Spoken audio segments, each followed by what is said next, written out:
Food channel. இன்றைக்கி நம்ம சேனலில் நம்ம வாழைக்காய் பொடிமாஸ் எப்படி பண்ணுறதுன்னு பார்க்க போகிறோம். வாங்க வீடியோக்குள்ளே போகலாம்.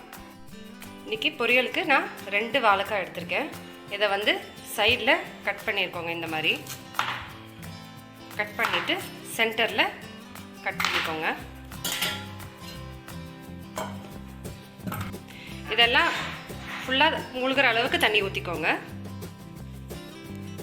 ரொம்ப வேக வச்சுக்க வேண்டாம். இது ஒரு 3/4 வெந்தால் போதும். செக் பண்ணலாம். ஒரு கத்தி இல்லைன்னா ஃபோர்க்கு ஏதாவது ஒன்று யூஸ் பண்ணி இந்த மாதிரி லேசாக குத்தி பார்த்துக்கோங்க. பாருங்கள், இப்போ நம்ம வாழைக்காய் வெந்துருச்சு. இதை வந்து தண்ணியிலேருந்து ரிமூவ் பண்ணி எடுத்துடலாம் வெளியே.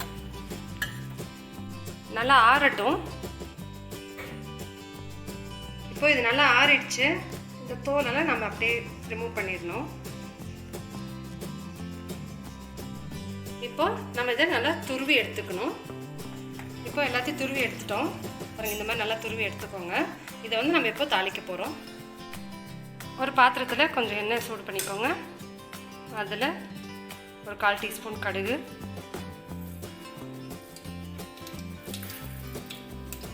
கொஞ்சம் கடலைப்பருப்பு, கொஞ்சம் உளுத்தம்பருப்பு,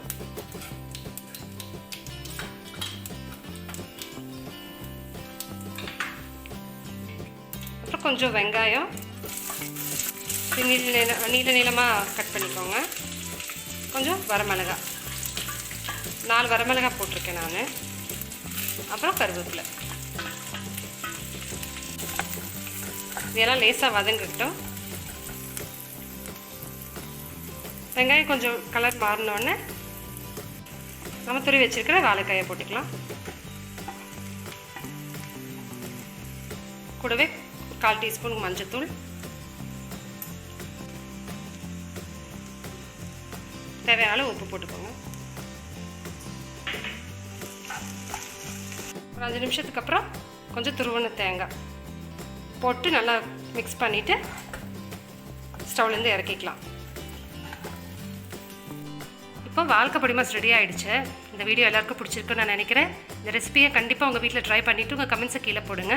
மறக்காமல் ஃபுட் சேனலுக்கு சப்ஸ்கிரைப் பண்ணுங்கள். தேங்க்யூ.